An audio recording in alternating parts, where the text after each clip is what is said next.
The white pine cross stood 7 feet tall in Eliza Freeman's dooryard, planted sometime between midnight and dawn on September 14th, 1867.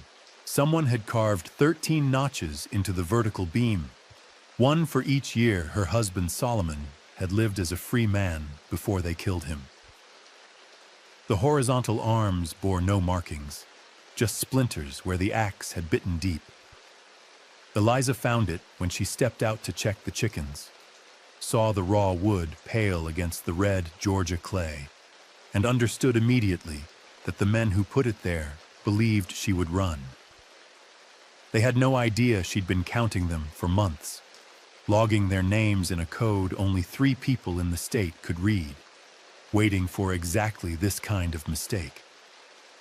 The cross wasn't a warning, it was a roster. Every man who touched that pine had left something behind. A thread, a boot print, a pattern of axe strokes she recognized from timber they'd stolen from the freedmen's school. By the time the sun cleared the pines that morning, Eliza had already decided which of them would die first. The Freeman farm sat 3 miles south of Dawson in Terrell County, Georgia, where the red clay gave way to sandy loam and the Flint River curved like a scar through land that remembered everything. 40 acres Solomon Freeman had purchased in 1866 with union discharge pay and money Eliza never explained. The cabin was pine plank with a stone chimney, a root cellar Solomon had dug himself, and a porch that caught the evening breeze. Neighbors, the 7 other black families farming within walking distance, considered Eliza quiet, competent, perhaps a little strange. She sang while she worked, old hymns mostly, but sometimes melodies no one recognized. Her garden grew better than it should have in that soil. She kept to herself, but never seemed afraid, even after Solomon's death, even when white riders passed on the road and stared too long at a woman alone. What they didn't know: Eliza Freeman had been born Eliza Morse in 1838 on a tobacco plantation in Virginia, had learned to read from a master's daughter who thought teaching scripture was charity, and had spent the war years moving through Confederate territory with a carpetbag and a cover story that changed with every county. Union intelligence officers knew her as Mockingbird, a courier and observer whose coded reports had identified supply depots, troop movements, and sympathizer networks across 3 states. She'd memorized maps, counted wagons, listened at windows where Confederate officers drank and boasted. Her hymns carried messages in their tempo and key changes. The quilts she sold at market used patterns that told Union scouts which roads were watched, which bridges were mined, which planters were hoarding grain the Army needed. She'd met Solomon in 1865 in Macon, where he was mustering out of the 33rd United States Colored Infantry, and she was closing her last intelligence circuit. He'd been a sergeant, literate, careful, and when she told him enough of the truth to matter, he'd asked just one question: "Are we done with that life?" She'd said yes. They'd bought the land, built the cabin, planted cotton and corn. For 2 years, they'd been farmers, nothing more. Solomon had joined the Union League, had helped organize the Freedmen's School in Dawson, had registered to vote in the spring of 1867 despite the threats. That was what killed him. They came for Solomon on June 9th. 8 men, faces covered, dragged him from the porch while Eliza watched from the doorway with a shotgun she knew better than to fire. They tied him to a fence post in the yard and took turns with a whip, counting to 39, the biblical limit, they said, showing mercy. Solomon died 3 days later, infection spreading faster than Eliza's herbs could fight it. She buried him on the property, marked the grave with a limestone slab, and went back to farming. The neighbors thought it was numbness or faith. The Union League men thought it was fear. No one guessed she was making lists. The Dawson Freedmen's School opened in April 1867 in a former tobacco barn the Union League had purchased for $30. Two teachers, both black women from Savannah, taught 60 students ranging from 6 years old to 60. Classes ran morning and afternoon, primers and slates donated by the Freedmen's Bureau. Older students helping younger ones sound out words, while white townspeople muttered about uppity notions and northern meddling. The school had been standing for 5 months when someone burned it down on September 7, 1867. A Saturday night when the building was empty except for one girl. Her name was Clara, 10 years old, an orphan the teachers had taken in after her mother died of fever. She'd been sleeping in a back room where they stored supplies. The fire started near the front door. Coal oil splashed across the threshold and up the walls, lit by someone who didn't check if the building was occupied.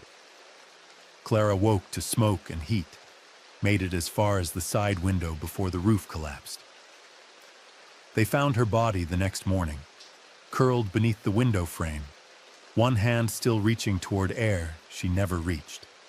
Eliza heard about it at church on Sunday.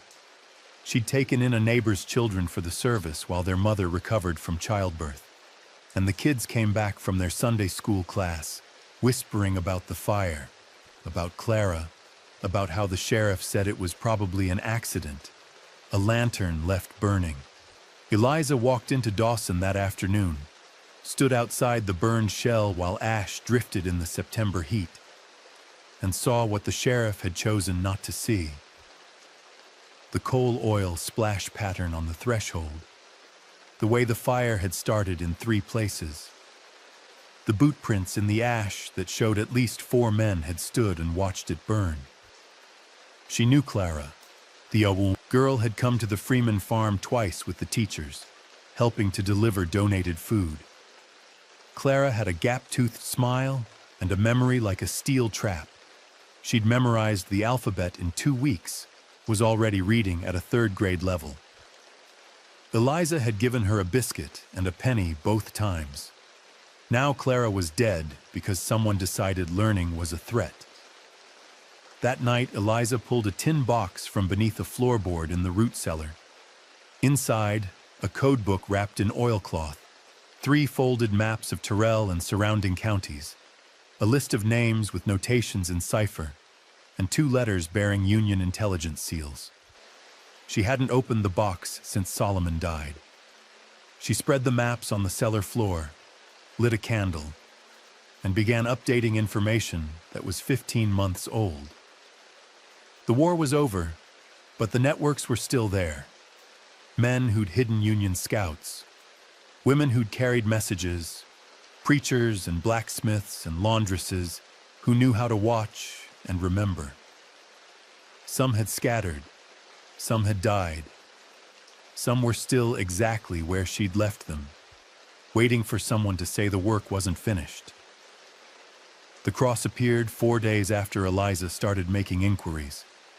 She'd visited 6 farms in 3 days, sat on porches drinking well water, asking careful questions about who'd been seen near the school, who'd been talking loudest about northern agitators, who had access to coal oil and matches.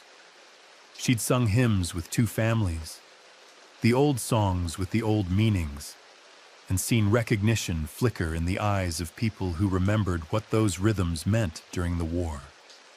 One man, a blacksmith named Isaac who'd hidden Federal scouts in his forge, had given her 3 names. Another woman, a laundress who'd once counted Confederate wagons for Eliza, had given her 2 more and added, "You be careful, Eliza Freeman. Some of these men got long memories." The cross told her the memories weren't long enough. If they'd remembered who she really was, they wouldn't have left a marker. They would have burned the cabin with her in it. Instead, they'd made a threat meant to terrify a widow into flight or silence. That was useful. Fear made people confident. Confidence made them sloppy. Eliza studied the cross in the gray September dawn. 7 feet of fresh-cut pine, still weeping sap. The 13 notches carved with something narrow, a pocket knife probably, each stroke deliberate enough to show intent. They'd wanted her to count them, to understand the message was personal. What they hadn't considered, Eliza had seen axe work from every timber crew in 3 counties. She recognized the angle of these cuts, the way the blade had bitten slightly left on the downstroke. 2 men in Dawson swung an axe that way. One was 70 years old with palsy. The other was a 30-year-old farmer named Virgil Hatcher, who'd been heard saying the school got what it deserved. The boot prints around the cross told her more. 4 distinct sets, all men's sizes, all pressed deep, enough to suggest weight or haste. One set showed a worn heel on the left boot. She'd seen that print before, in the ash outside the school. The thread caught on a splinter at shoulder height was cotton homespun, dyed with butternut, the color the local Klan chapter had adopted because white robes were too expensive and too visible. She collected the thread, measured the prints, noted the position of the cross relative to her door, directly in line, meant to be seen first thing, and went inside to make breakfast. While grits boiled, she pulled out a slate and began drawing a map from memory. The Freeman farm at the center, the 7 black families in a loose ring around her, the white farms and Dawson itself radiating outward. She marked the school site with a cross, then began adding names to locations. Virgil Hatcher's place, 2 miles northwest. The Klan's known meeting spot, a hunting cabin on the Mosley Plantation, 4 miles north. The homes of men who'd been at Solomon's whipping. She knew 3 for certain, suspected 4 more.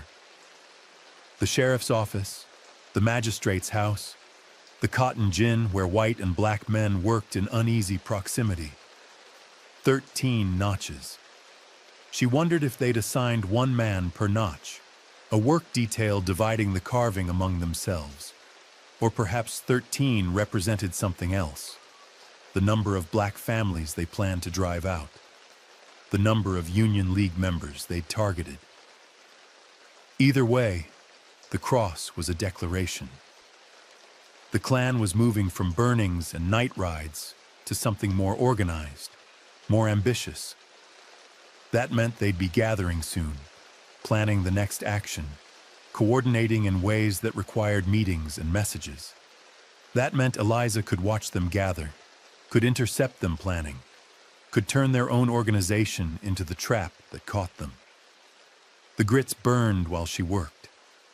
She didn't notice until smoke filled the kitchen. She scraped the pot clean, started over, and ate standing at the window, looking at the cross while the September sun climbed higher and the heat built toward another scorching afternoon. By the time she finished eating, she'd made 3 decisions. First, she would not run.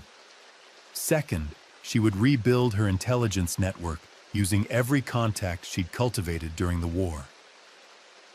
Third, before the year ended, every man who'd touched that cross would be dead, and the Terrell County Klan would understand that some widows were more dangerous than any regiment. The work started that day. The Flint River swamp stretched for miles south of Dawson, a maze of cypress and tupelo, where water reflected sky and solid ground shifted with the seasons. During the war, it had been a highway for runaway slaves heading to Union lines, a hiding place for Federal scouts, a graveyard for Confederate deserters who chose the wrong path. Now, in September 1867, it was Eliza's recruiting ground. She started with Isaac the blacksmith.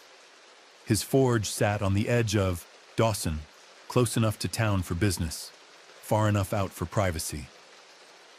She arrived at dusk, carrying a broken hoe blade that didn't need fixing. Isaac was a broad man, 40 years old, with burn scars on his forearms and eyes that missed nothing. He looked at the hoe, looked at Eliza, and set down his hammer. "That blade ain't broke," he said. "No," Eliza agreed. "But we need to talk about the men who are." They walked to the back of the property, where an old shed leaned against a live oak. Inside, Isaac kept a cot, a water barrel, and a loose floorboard that concealed a space large enough for a man to lie flat.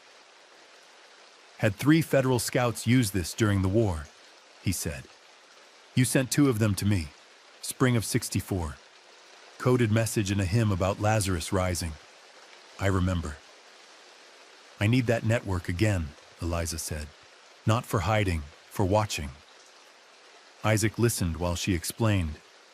The Klan was organizing, consolidating power, moving beyond individual terror to systematic control. They'd burned the school to prove they could act with impunity. They'd killed Clara to show that mercy didn't apply. They'd marked Eliza's farm because they thought a widow alone was the perfect symbol of vulnerability. What they didn't understand was that vulnerability could be a disguise. That a woman everyone underestimated could move through their world invisible, gathering intelligence they'd never suspect she possessed.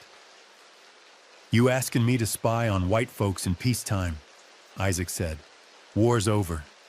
We ain't soldiers anymore." "War's not over," Eliza said. "It just changed uniforms." Isaac was quiet for a long minute, the forge fire crackling in the background. Finally, "What do you need?" "Eyes and ears. You hear things at the forge. Men waiting for horses to be shod, talking while you work. I need to know who meets where, who's recruiting, who's in charge. I need names and routines. I need to know when they plan the next raid." "And then what?" "Then we stop them." "How?" Eliza met his eyes. "The same way we stopped Confederates. We make them believe they're walking into an easy target, and we kill them when they arrive." The forge fire popped. Isaac rubbed his jaw, considering. "You talking about murder?" "I'm talking about war," Eliza said. "They killed my husband. They killed Clara. They'll keep killing until someone stops them. Law won't do it. Sheriff's probably under the hood himself. Federal troops are pulling out, going home. Friedman's bureau can't protect us, so we protect ourselves." "Who's we?" "You, if you're willing. Others I'm recruiting. People who remember how this worked during the war." Isaac looked at her for a long time. Then he nodded once. "I'll watch. I'll listen. But I got a wife and 2 children, Eliza. I won't risk them." "You won't have to," Eliza said. "You pass information. I do the rest." She left the forge with a list of names Isaac gave her. Men who'd been talking too loud at the general store. Men who'd asked pointed questions about which black families were armed. Men who donated money to community defense funds everyone understood meant Klan operations. 3 of the names were already on her list. 2 were new. She added them to the map she was building, the web of connections and locations that would show her where the Klan was vulnerable. Martha Davies ran a laundry business from her cabin on the Mosley plantation, where she'd lived as a slave and stayed on as a freedwoman because Mosley paid wages and the work was steady. She was 53 years old, bent from decades of hauling water and lifting wet linen, but her mind was sharp as new-forged steel. During the war, she'd counted uniforms and ranked insignia, had noted which officers sent their clothes together, indicating shared quarters and coordinated movements, and had passed that information to Eliza in bundles of clean laundry that also contained folded notes hidden in pockets. Eliza found her on a Wednesday morning, bent over a steaming wash tub, lye soap stinging the air. "Martha Davies," Eliza called. "You still taking in work?" Martha looked up, water dripping from her hands. She studied Eliza's face, and something shifted in her expression, a flicker of recognition, of understanding. Depends on what needs washing, she said. They talked while Martha worked, Eliza standing close enough that their conversation wouldn't carry. Martha's position on the Mosley place gave her access to the hunting cabin where the clan met. She cleaned it twice a month, part of her arrangement with Mosley, who claimed the cabin was for his personal use, but everyone knew better. She'd seen robes hanging on pegs, had smelled coal oil and burnt cloth, had found a ledger once with names listed in 2 columns, members and targets. They meet Thursday nights, Martha said, scrubbing a shirt against the washboard. Usually 10 to 15 men. They come in separately, no robes till they're inside. Most arrive between 8 and 9. They leave around midnight, sometimes later if they're planning something. Next meeting? Eliza asked. Tomorrow night. And I heard Mosley telling his son they're expecting a good turnout. Something about finishing what they started with the school. Eliza felt ice slide through her chest. They're planning another raid. That's my guess, Martha said. She pulled the shirt from the water, wrung it out, and added quietly, "There's a girl who helps me sometimes, Mosley's housemaid. She hears things too. Careful girl, smart. She could be useful if you need someone inside." "I need everyone who's willing," Eliza said. Martha nodded. "Then you'll have her. Name's Ruth. I'll talk to her today." Eliza left with 2 more names. Ruth, the housemaid, and a stable hand named Benjamin, who'd been court-martialed during the war for refusing to whip a fellow soldier, but had served out his term and returned to Tyrrell County bitter and ready for any chance to strike back. The network was forming faster than she'd hoped. People remembered. People were tired of being afraid. The 2 teachers from Savannah had fled after the fire, terrified and grief-stricken. But one of them had a sister in Dawson, a seamstress named Anna who worked from a room above the general store. Eliza found her hemming a dress, fingers flying with the quick efficiency of someone who needed every penny. Anna was 28, light-skinned enough to pass in some contexts, and angry in a way that hummed beneath her careful politeness. "My sister's gone," Anna said without preamble. "Went back to Savannah. Says she'll never teach in Georgia again." "I'm sorry," Eliza said. "Sorry doesn't bury Clara." Anna set down the dress. "Why are you here, Mrs. Freeman?" "Because I'm going to do something about the men who killed her, and I need information. You see everyone who comes through that general store. You hear conversations. I need to know who's celebrating that fire, who's making jokes, who's spending money they didn't have before." Anna's eyes narrowed. "What are you planning?" "Justice," Eliza said simply. "The law kind or the other kind? The kind that actually happens." Anna thought for a moment, then pulled a scrap of paper from her sewing basket. She'd already written down 3 names. These men came in the day after the fire, bought whiskey, got loud, talked about teaching lessons and keeping order. One of them, Tobias Raines, said Clara was collateral damage like it was funny. I wanted to stab him with my shears. Eliza took the paper. Tobias Raines. She knew that name. He'd been at Solomon's whipping, the youngest of the group, barely 20, eager to prove himself. Did they say anything about what's next? Raines mentioned a big night coming up, said some folks were going to learn who runs this county. Anna hesitated. "Mrs. Freeman, if you're planning what I think you're planning, you need to know these men are organized. It's not just a few hotheads. There's money behind them, structure. Someone's coordinating it all." "Who?" "I don't know, but Mosley's involved. He's at the general store twice a week buying supplies in bulk. Sugar, flour, things a bachelor planter shouldn't need. My guess is he's provisioning their meetings.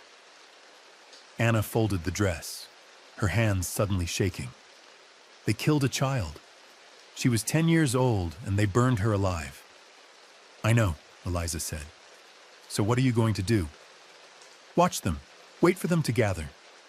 Then make sure they never gather again. Anna nodded slowly. You need help? I need information. Keep listening, keep watching. If you hear anything about where or when, get word to me. Isaac at the forge knows how to reach me. And if they come for you first? Anna asked. Eliza thought of the cross in her dooryard, the 13 notches. Then they'll learn I'm not as helpless as they think. The question haunted the black community of Terrell County in the days after Clara's death. What could we have done? The school teachers had asked the sheriff to investigate threats against the school. He'd taken notes, promised vigilance, done nothing. The Union League had written to the Freedmen's Bureau requesting protection. The response came 3 weeks later. Resources were limited, no agents available. Perhaps consider relocating the school to a more secure building. The families of students had offered to take turns guarding the building at night. But the teachers worried that armed black men near the school would be seen as provocation, would justify violence rather than prevent it. So they'd done nothing. They'd hoped. They'd prayed. They'd told themselves the threats were just talk, that white people's anger would cool, that the law would function, that Clara would be safe because surely no one would harm a child. And Clara burned. At the Sunday service, 3 days after the cross appeared in Eliza's dooryard, Reverend Sims preached about patience and faith, about turning the other cheek, about waiting for God's justice. He was 60 years old, gray-haired, had been a slave preacher before the war and a free preacher after, and he believed with his whole heart that violence begat violence, that revenge was the Lord's alone. Most of the congregation nodded along, exhausted and afraid, wanting to believe that patience was wisdom rather than paralysis. Eliza sat in the back pew, listening. When the service ended and people filed out into the September heat, she watched families cluster in the churchyard, talking in low voices about whether to stay or flee, whether to send their children to the next school that opened or keep them home, whether the cross at the Freeman place meant the Klan was coming for everyone or just Eliza. Fear had them calculating odds, weighing risks, trying to be reasonable about unreasonable men. A woman named Hannah approached Eliza near the cemetery gate. She was 35, mother of 4, and her oldest son had been friends with Clara. Mrs. Freeman, she said quietly, folks are saying you're planning something dangerous. Folks talk, Eliza said. My husband says we should leave. Go north, maybe Tennessee. He's scared they'll come for us next. Running won't stop them, Eliza said. Neither will staying. Hannah looked back at the church, at the families gathered there. What would you do, Mrs. Freeman, if you had children to think about? Would you stay and fight, or would you run and live? The question landed like a stone in deep water. Eliza thought about Solomon, about the choice he'd made to stay and organize and register to vote even when the threats came. She thought about Clara, whose only crime was learning to read. She thought about the choice the community faced now: accept terror as the price of living here, or resist and risk everything. I don't have children to think about, Eliza said carefully, so I can't tell you what I'd do if I did. But I can tell you this: every family that runs leaves the ones who stay more vulnerable. The Klan wants us scattered, isolated, easy to control. They want us making choices like the one you're making. Stay and risk death, or flee and lose everything you've built. That's how they win without fighting. So you're saying we should stay? I'm saying there's a third choice, Eliza said. We stay. We organize. We prepare. And when they come, because they will come, we make them understand that terrorizing freed people costs more than they're willing to pay. Hannah stared at her. You're talking about killing white men. I'm talking about defending ourselves. The law watched my husband die and called it a legal whipping. The law let Clara burn and called it an accident. The law works for them, Hannah, not us. So we use what works for us. Hannah was quiet for a long time. Then, if you're organizing something, my husband knows how to shoot.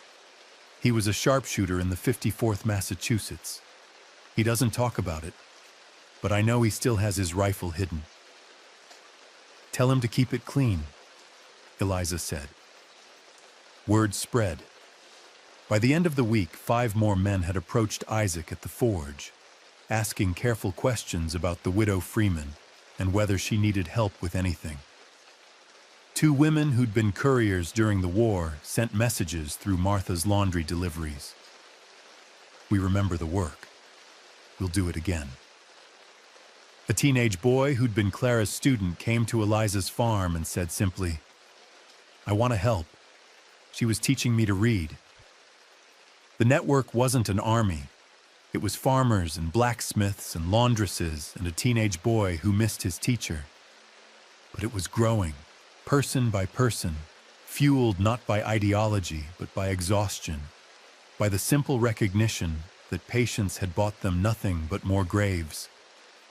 They were deciding, quietly, individually, but deciding nonetheless, that turning the other cheek only worked if the other side eventually stopped hitting. Martha's intelligence about the Thursday night meeting proved accurate. 16 men arrived at the Mosley hunting cabin between 8 and 9 p.m.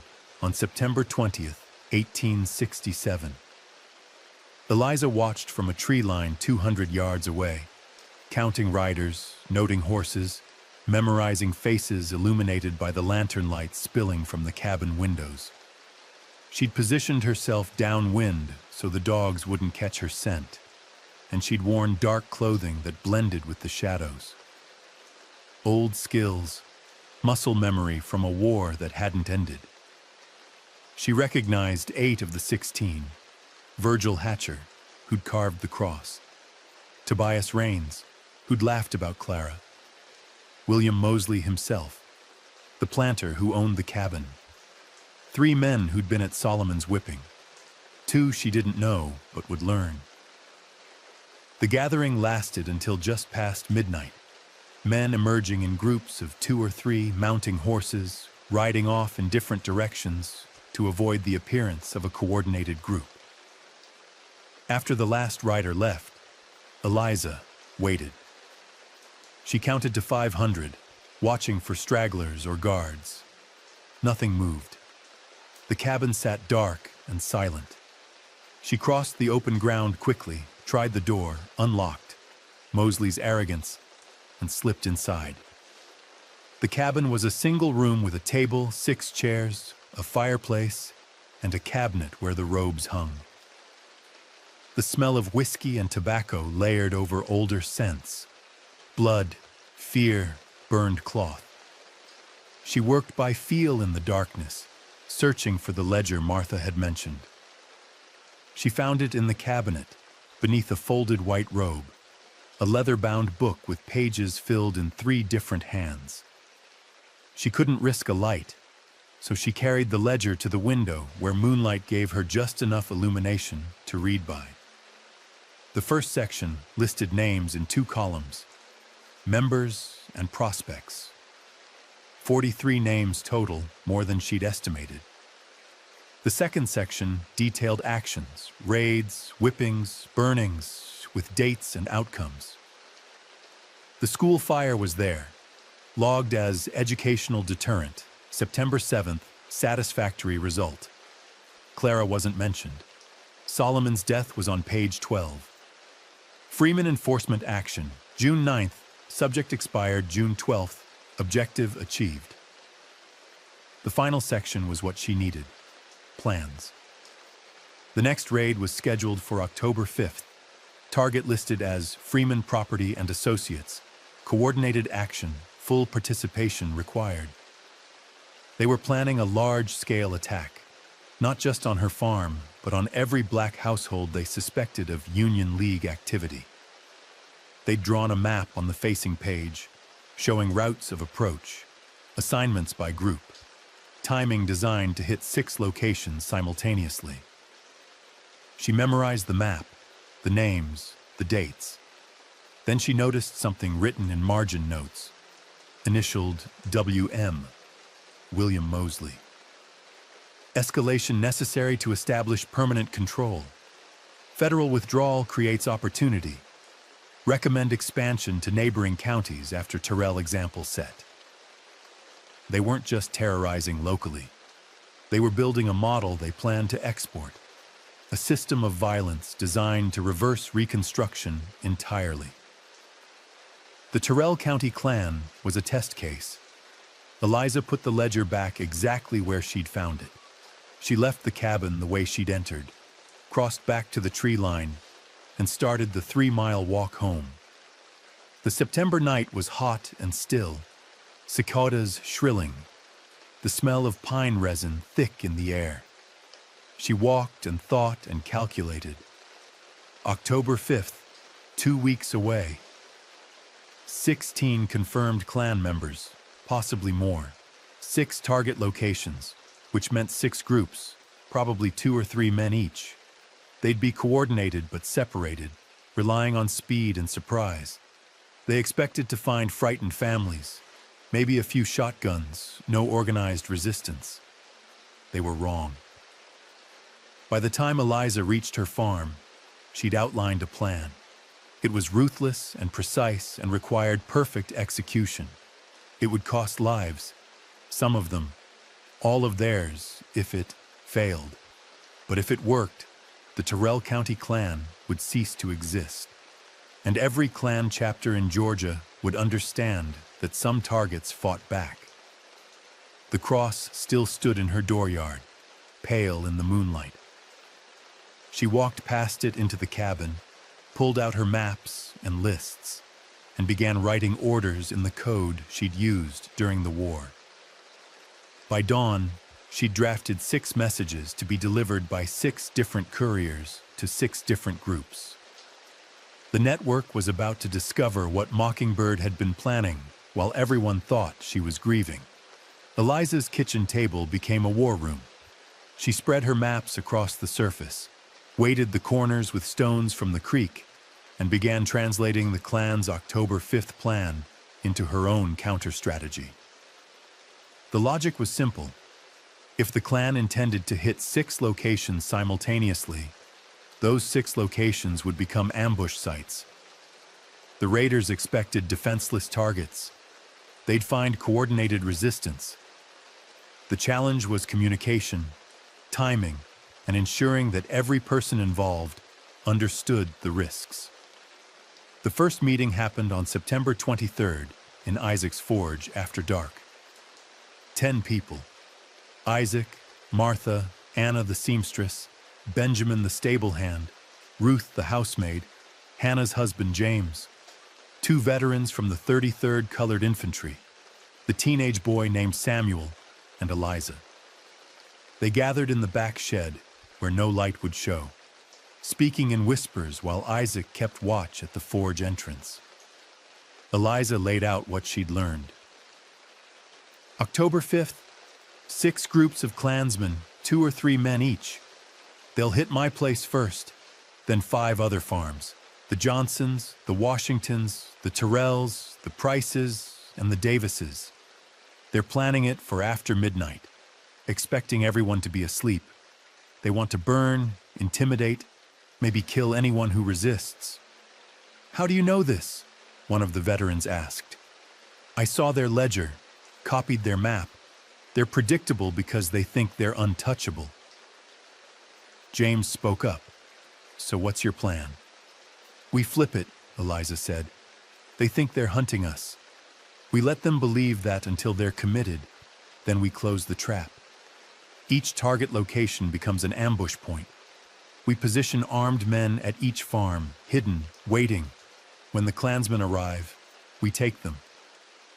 You mean kill them? James said. Yes. Silence. Then Benjamin. Good. It's not good, Eliza said sharply. It's necessary. There's a difference. Killing isn't a solution. It's a last option when every other option has failed. The law won't protect us. Federal troops are gone. The Klan is escalating. We stop them now, or we live under their terror until they've driven every black family out of this county. Or until they've killed us all, Martha added quietly. Anna asked the critical question, what if we miss some of them? What if they regroup and come back worse? We won't miss them, Eliza said, because we're going to make sure they send everyone. I'm going to give the Klan exactly what they want, a target too tempting to ignore. I'm going to let them think I'm running scared, that the cross worked. I'll start asking around about selling the farm, packing like I'm leaving. They'll hear about it, Mosley's housemaid will make sure of it, and they'll move up the raid to catch me before I flee. They'll commit every available man because they want the symbolic victory of driving out Solomon Freeman's widow. That's a hell of a risk, Isaac said. It's the only play, Eliza said. If we pick them off one or two at a time, they'll scatter and come back stronger. We need to break them all at once, so completely that the survivors spend the rest of their lives afraid of what happens when they wear a hood. The meeting lasted 2 hours. They discussed logistics.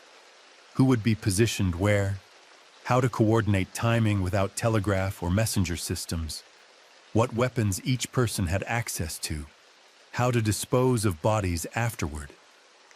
The last part was grim necessity.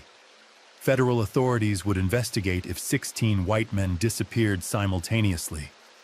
But if the bodies were never found, if the evidence suggested the men had simply scattered or fled, the investigation would stall.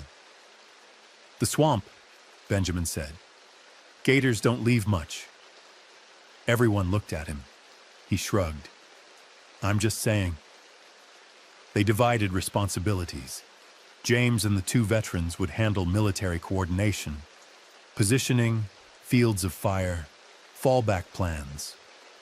Isaac would supply weapons, borrowing what the Forge didn't have from contacts who'd kept their war rifles hidden. Martha and Ruth would feed disinformation to Mosley and through him to the Klan, shaping their expectations.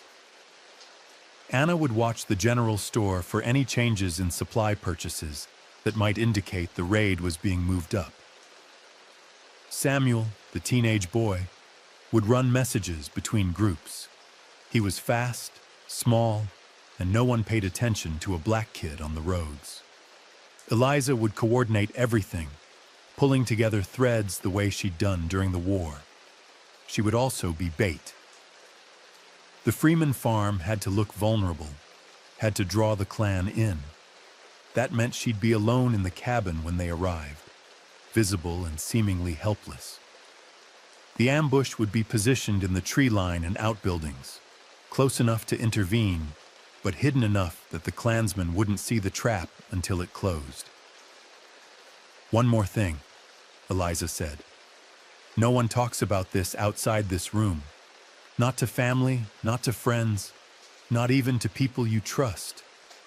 Loose talk killed federal scouts during the war. It'll kill us now. If anyone asks what you're doing, you're preparing to defend your own family. That's all. They dispersed the way they'd come, in 1s and 2s, leaving intervals between departures.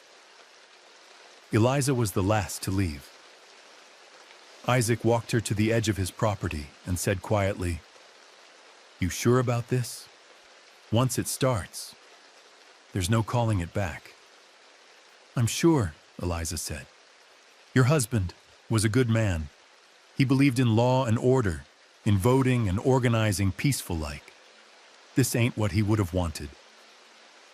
My husband's dead because good men believed in law and order, Eliza said. I won't make that mistake again. The next week, Eliza became an actress.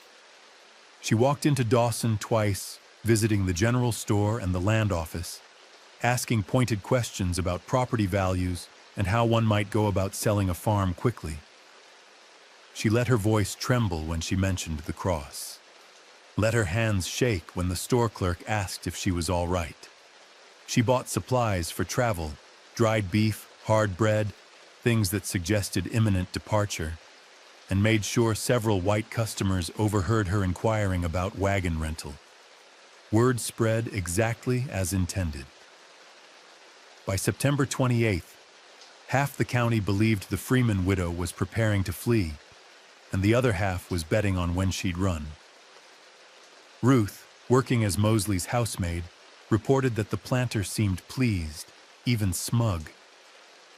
He told his son the cross did its job, Ruth said when she delivered clean laundry to Martha. Said the widow's breaking, just needs one more push. Did he say when? Martha asked. Soon. He mentioned October but didn't give a date. That was good enough. The clan was holding to their schedule, believing their intimidation had worked. Eliza doubled down on the performance. She was seen loading a trunk onto her porch, wrapping belongings in cloth, acting like someone preparing for a hasty departure. She avoided her usual social visits, attending church but leaving immediately after service, speaking to no one. She looked, to anyone watching, like a frightened woman counting the hours until she could escape. Inside the cabin, she was cleaning weapons. Solomon's rifle, the shotgun she'd kept since the war, 2 pistols purchased from a Freedmen's Bureau sale. She had ammunition for all of them, had been hoarding powder and shot for months. She tested each weapon at night when the sound would be dismissed as hunting or varmint control, making sure they fired reliably, that she could reload quickly. She hadn't forgotten how. Muscle memory from target practice in federal camps, from learning to shoot not for sport, but for survival. The men positioning at the other farms were doing the same. James drilled his 2 partners in night movement and ambush tactics. The veterans taught younger men how to wait in stillness, how to control breathing, how to shoot without hesitation when the moment came. Isaac forged spear points from scrap iron, silent weapons for close work if the shooting started too early. They were becoming, quietly and methodically, the thing Sherman's army had been. Disciplined soldiers with clear objectives and nothing left to lose. On October 1st, 4 days before the planned raid, Ruth brought critical intelligence. Mosley had sent word through clan channels. The Freeman action was confirmed for October 5th. Full turnout. Expected. Anyone who missed the gathering would be fined or expelled. The pressure to participate was intense. This wasn't optional membership. It was a command performance. That suited Eliza perfectly. The more men they sent, the more men would die. She spent October 2nd and 3rd walking her property, memorizing every tree, every fence line, every depression in the ground that could provide cover. She identified firing positions, calculated sight lines, determined where the clansmen would most likely approach, and where her people would be waiting. She marked trees with small cuts that only her group would recognize, indicating positions and ranges. The Freeman farm was 40 acres, but only the 5 acres around the cabin mattered. That was where the trap would spring. On October 4th, Eliza gathered her core team one final time. 9 people in Isaac's shed, faces grim in the lamplight. She went through the plan again, step by step, making sure everyone understood their role. When she finished, she asked, Questions? What if they don't come? Anna asked. What if they change their minds? Then we've prepared for nothing, Eliza said. But they'll come. They're too invested in the symbolism of driving me out. They need a victory after the school burning turned into a child's funeral. They need to show they're still in control. What if federal authorities investigate afterward? One of the veterans asked. They will, Eliza said. But investigating and proving are different things. We're not going to leave evidence. No bodies they can find, no witnesses who'll talk, no paper trail. All anyone will know is that 16 men rode out on October 5th and never came back. Speculation isn't conviction. James asked the hardest question. You sure you can live with this? Killing men in cold blood? Eliza thought of Solomon dying slowly, infection burning through him. She thought of Clara, 10 years old, reaching for air she'd never breathe. She thought of the 13 notches carved into pine, each one a year of Solomon's freedom turned into a taunt. Yes, she said, I can live with it.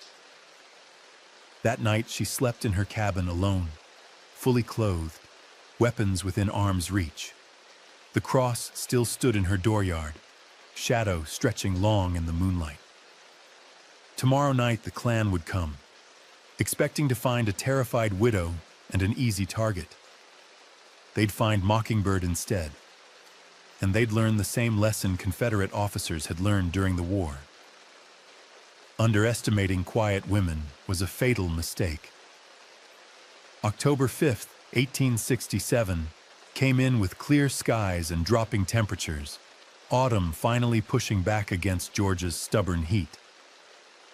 Eliza spent the day in obvious preparation for departure, loading a wagon with furniture, walking her property like someone taking a last look, even visiting the cemetery where Solomon lay. Everything visible, everything designed to convince any watcher that she'd broken, that tonight she'd flee under cover of darkness. At dusk, the team moved into position. They came separately, drifting in from different directions over 2 hours.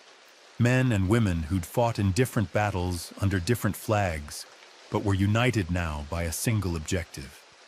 They carried rifles, pistols, knives, and Isaac's forged spear points.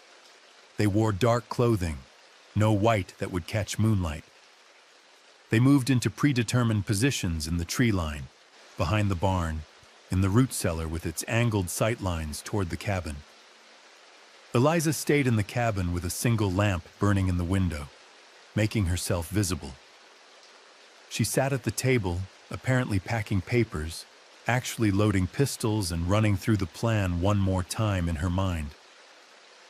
9 people hidden outside, 7 more at the other 5 target farms. They'd agreed to handle their raids independently, trusting that each group knew their ground and their enemy. The Freeman farm would be the primary strike, the largest force, the symbolically important victory. That's where Eliza needed overwhelming response. 10 p.m. Nothing. Eliza waited, patient as she'd been during the war when intelligence work meant hours of stillness. She'd learned to control fear, to channel it into focus, to use the adrenaline without letting it cloud judgment. Outside, her people waited with the same discipline, rifles trained on approaches, fingers off triggers until the command came. 11 p.m. A dog barked in the distance, went silent. False alarm. 11:30. The sound of horses, multiple riders moving at pace but not gallop. Coming from the north, the direction of the Mosley cabin. Eliza stood, moved the lamp closer to the window, let herself be perfectly silhouetted. She looked like a woman alone, vulnerable, unaware. The riders came into view. She counted them by moonlight. 17 men on horseback, more than expected. They were robed, faces covered, torches lit. the full theatrical performance of clan intimidation. They spread out as they approached, surrounding the cabin, cutting off escape routes. This was practiced coordination, men who'd done this before, confident in their superiority of numbers and surprise. Their leader, Mosley, she was certain, rode forward. "Eliza Freeman," he called. "Come out. We want to talk." She opened the door, stepped onto the porch, played terrified, voice shaking. "What do you want?" "I'm leaving tomorrow. The farm's for sale." "Too late for leaving," Mosley said.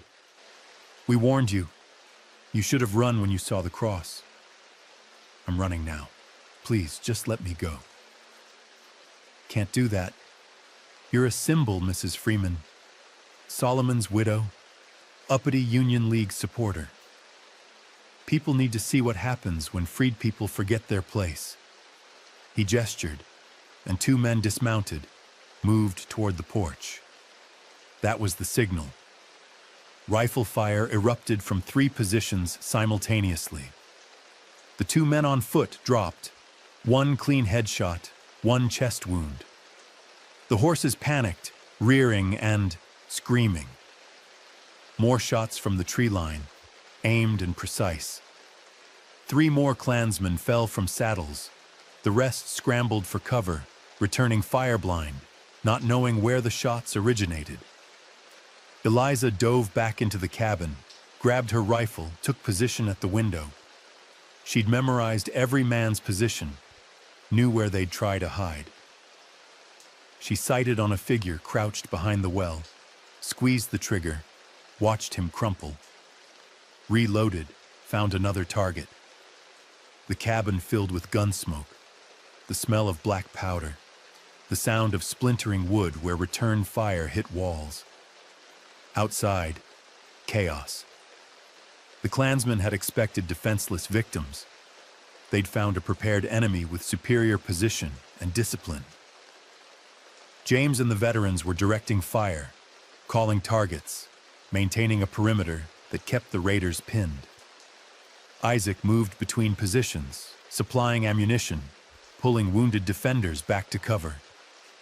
The fight was loud, violent, and viciously one-sided. Virgil Hatcher, the man who'd carved the cross, tried to rally a charge. He made it 10 feet before 3 bullets took him down. Tobias Rains, who'd laughed about Clara, died crawling toward his horse, shot through the spine.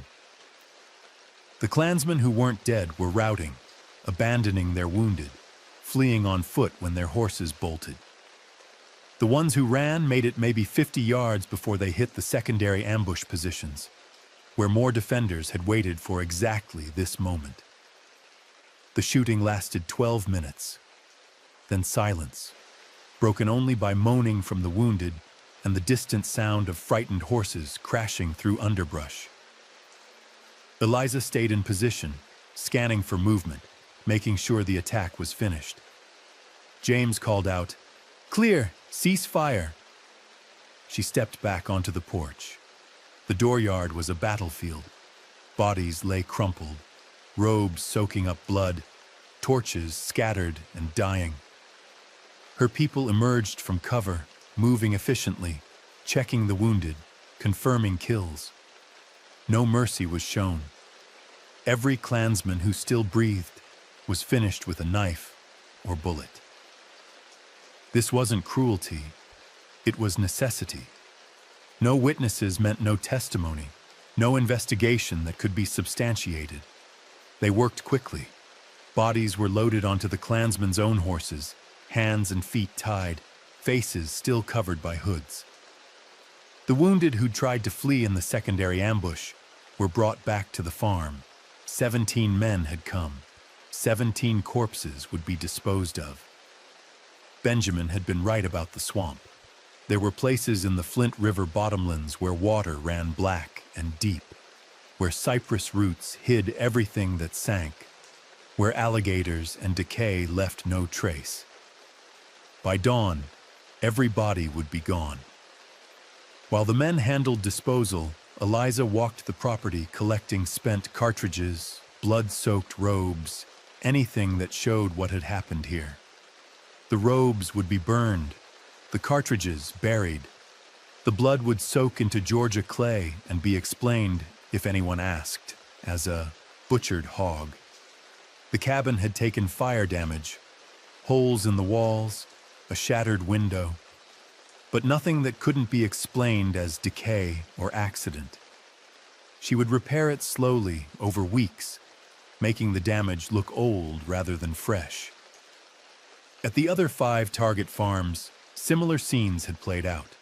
Smaller groups, fewer attackers, but the same result. Ambush, slaughter, disposal. By dawn on October 6th, the Terrell County clan had lost 17 men in coordinated raids, and the only people who knew were the ones who'd killed them. The swamp swallowed them. By first light on October 6th, every corpse was weighted with stones and sunk in channels too deep and tangled for recovery. Their horses were driven south, released in different counties where they'd be found and assumed to have wandered from somewhere else. Their robes and hoods were burned to ash. The ash scattered. The weapons they'd carried were cleaned and distributed among black families who'd never owned firearms before. A practical redistribution of resources. Eliza stood in her dooryard as the sun rose, looking at the place where 17 men had planned to terrorize a widow and found death instead. The cross was still there, pale against the red clay. She walked over, pulled it from the ground, and broke it across her knee. The wood splintered clean, releasing the smell of fresh pine. She fed the pieces to the fireplace, watched them burn to nothing. In Dawson, the disappearances began to register by mid-morning. Wives woke to find husbands gone. Sons didn't return from night errands. William Mosley's household waited through breakfast, through lunch, growing increasingly worried as their patriarch failed to appear. By afternoon, Sheriff Preston had been summoned to investigate reports of missing men. First 3, then 7. Then by evening count 15 separate families claiming their men had vanished overnight. Preston organized search parties. They found nothing.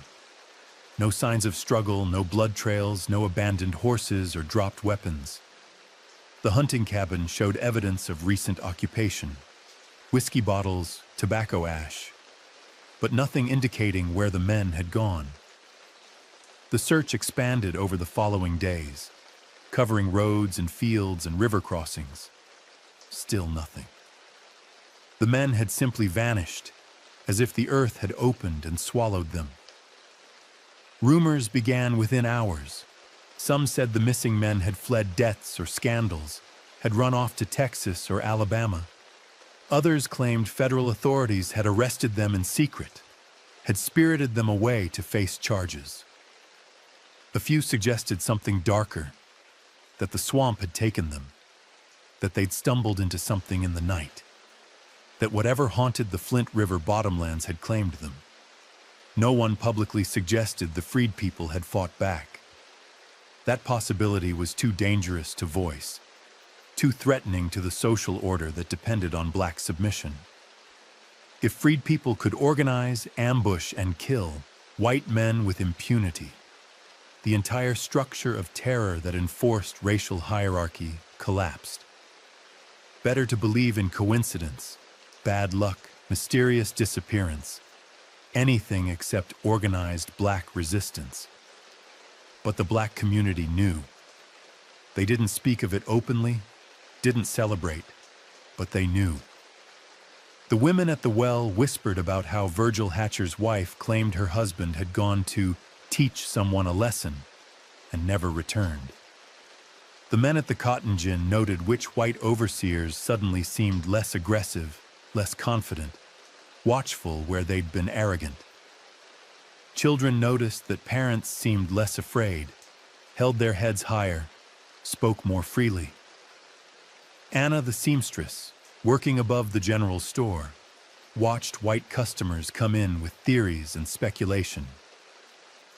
Indians attacked them, one man suggested, or that gang of army deserters hiding in the swamp. Another? Maybe they just decided to leave, go somewhere with better prospects. The theories multiplied, each one more elaborate, none approaching the truth.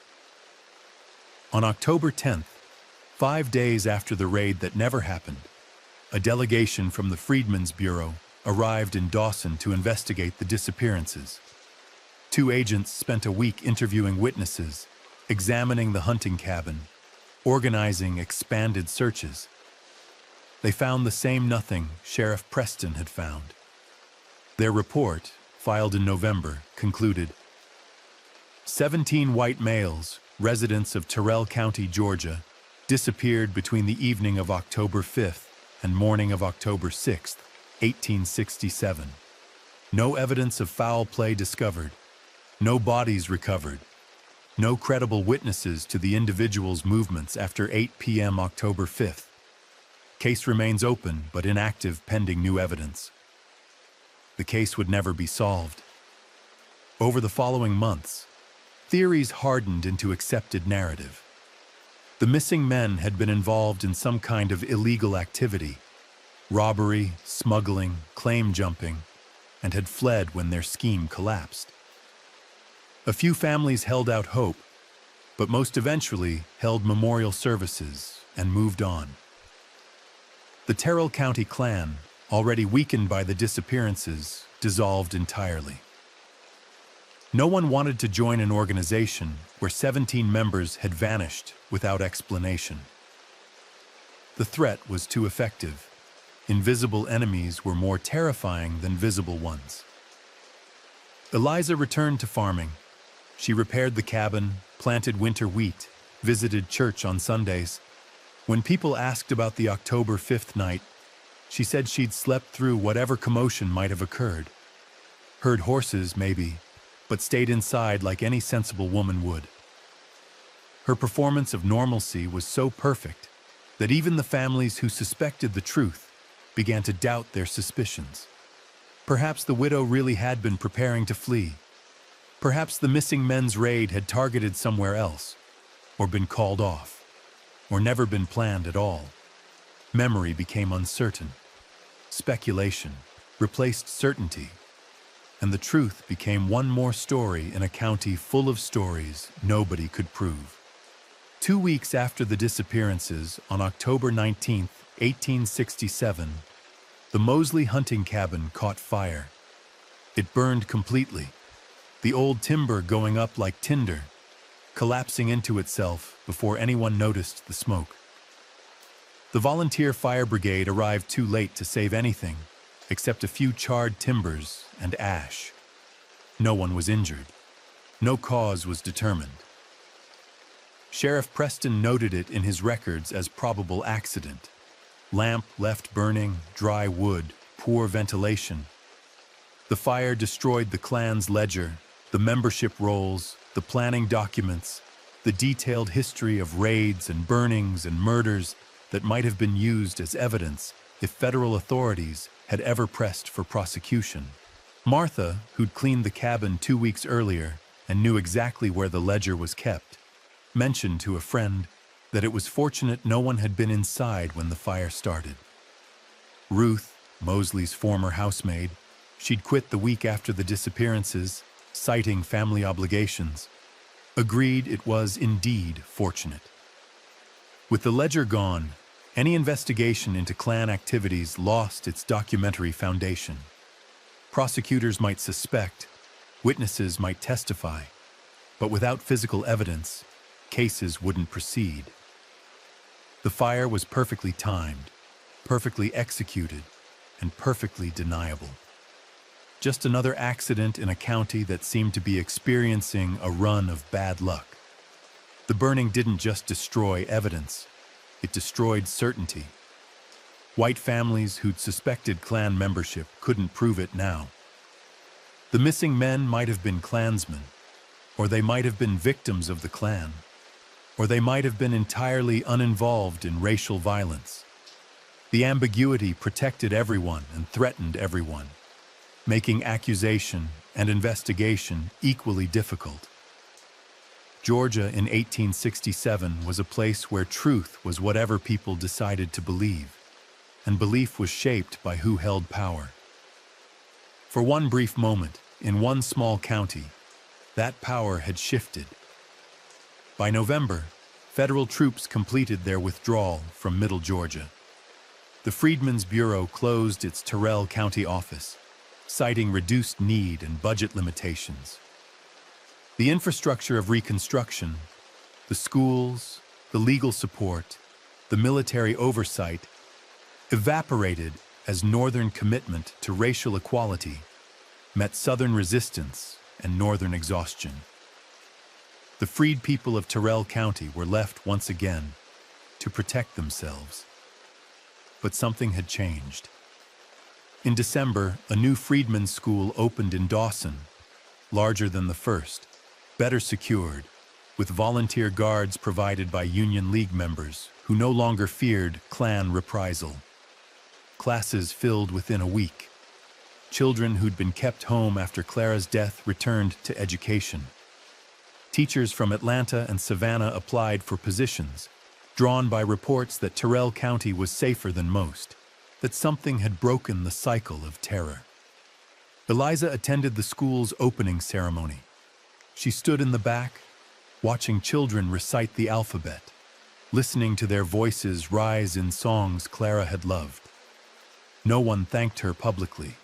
No one acknowledged her role. But when the ceremony ended and families filed out into the December cold, several people met her eyes and nodded, a silent recognition that passed between people who shared a secret too dangerous to voice. The rumors began that winter and grew stronger with time. The widow Freeman knew things. She predicted when storms would hit, which crops would fail, which families would face trouble.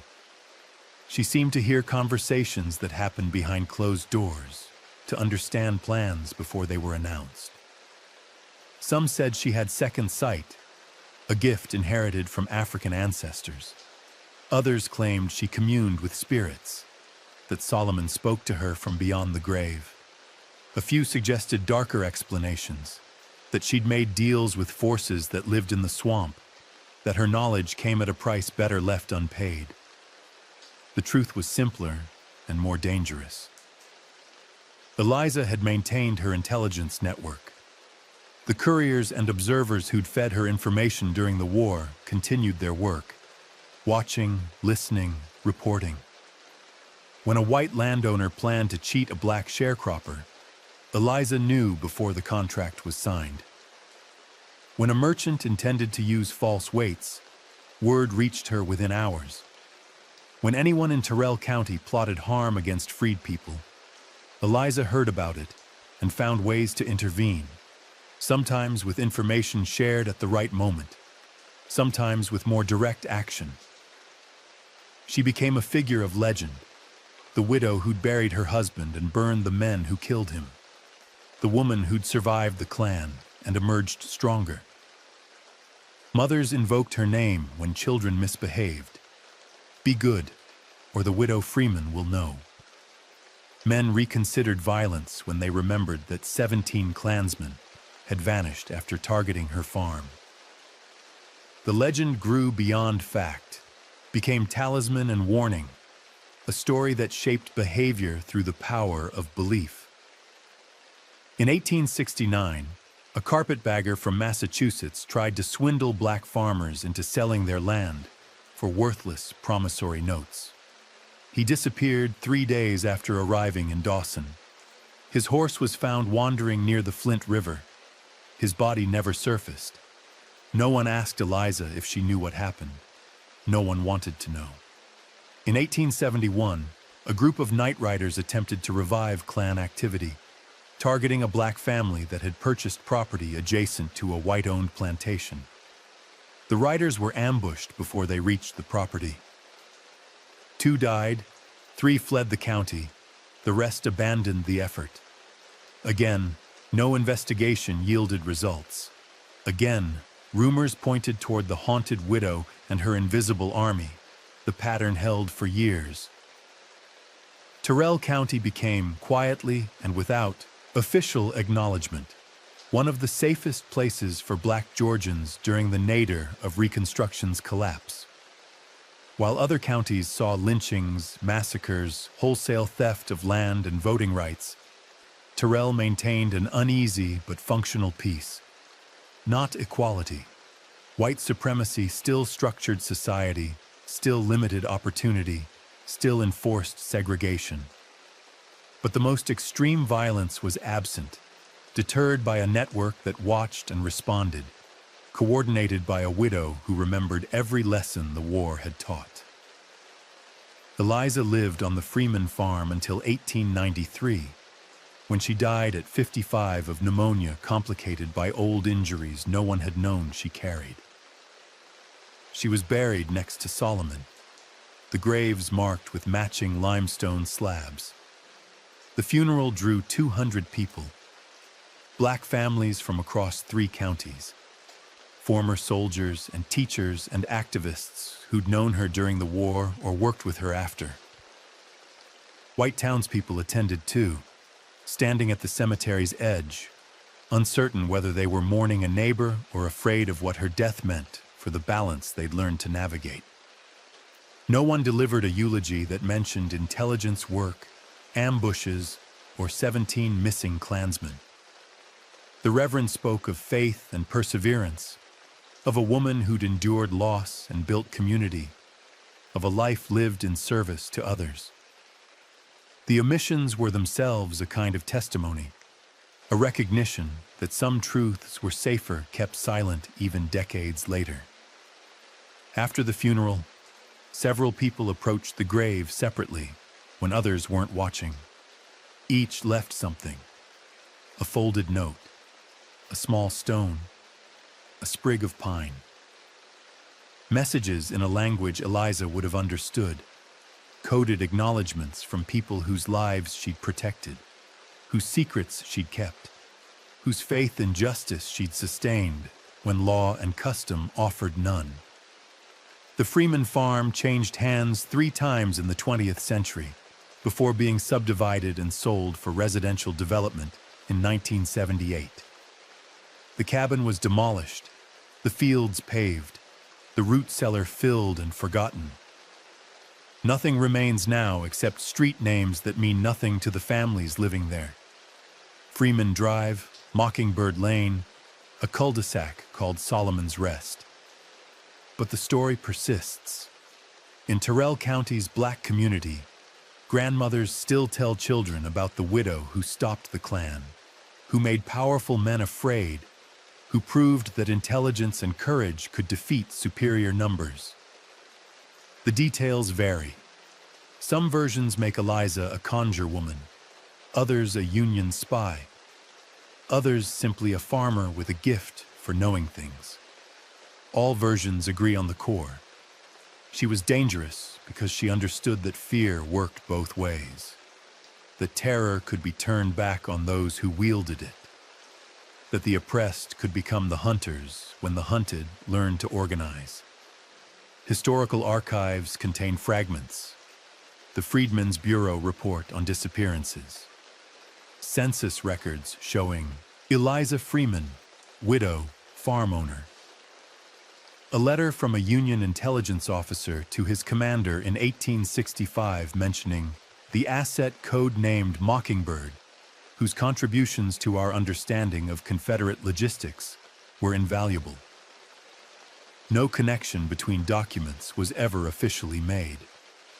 The story remained scattered across files, lost in the noise of a chaotic era. In 1996, a graduate student researching Reconstruction violence in Georgia found a reference to the Terrell County Klan's collapse in 1867. She traced the timeline, interviewed descendants, examined what records survived. She submitted a paper to a historical journal, arguing that organized Black resistance had been more common and more effective than official histories acknowledged. that freed people had fought back strategically rather than submitting passively. The paper was rejected. Reviewers called it speculative, insufficiently evidenced, politically motivated. The student moved on to other topics. The story returned to silence. But some stories survive outside archives. They live in family memories, in songs whose meanings shift with the singers, in the way people navigate spaces shaped by histories they don't fully understand. Terrell County remained, throughout the 20th century and into the 21st, a place where racial violence was notably less prevalent than surrounding areas. No one could explain why. Some credited better law enforcement. Others pointed to economic factors or demographic changes. A few remembered, or had been told, about a widow who taught the county a lesson it never forgot. That some targets shoot back, that some victims become hunters, that the oppressed sometimes win when everyone expects them to lose. The 17 Klansmen who disappeared in October 1867 were never found, never explained, never properly mourned.